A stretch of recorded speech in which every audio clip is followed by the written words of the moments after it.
So this is just the basics on the plotter itself. The other electronics, those the master readouts don't really need to change.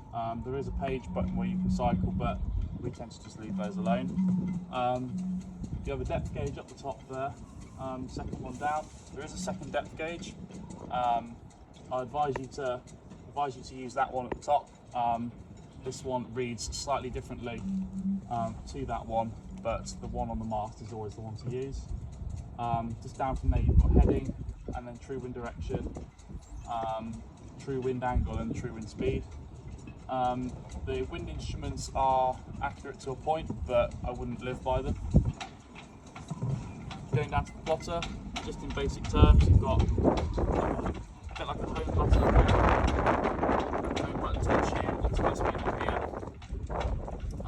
Different features, although not many of them need to be used. Just going up to the left, you've got chart. It is touchscreen.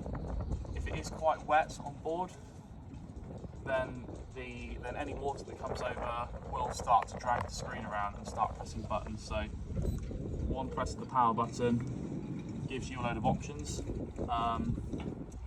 If you press this one down here, touch lock, then that locks the screen, so any water is not going to start throwing the plotter around.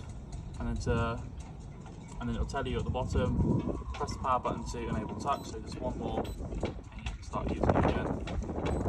Other features on here, brightness is on a sliding bar.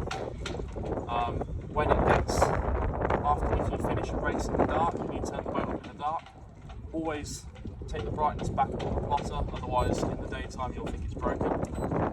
Night mode just turns all the colours to black and red. You also do have a power off here.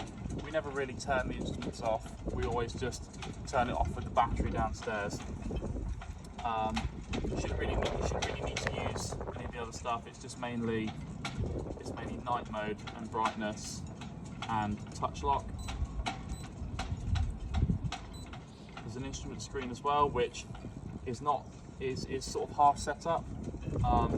Target speed isn't something that's been input.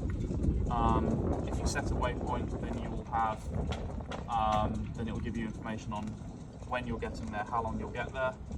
Time of day is always very useful for finishing a race because you'll need to declare. And then and heading is always useful when you're trying to basically navigate. Race on here, there is a start line function for this. I have a feeling I'm trying to remember if the Rorke line is in, but it won't be. But for this, if you hit this button at the top right, you can then set the start line.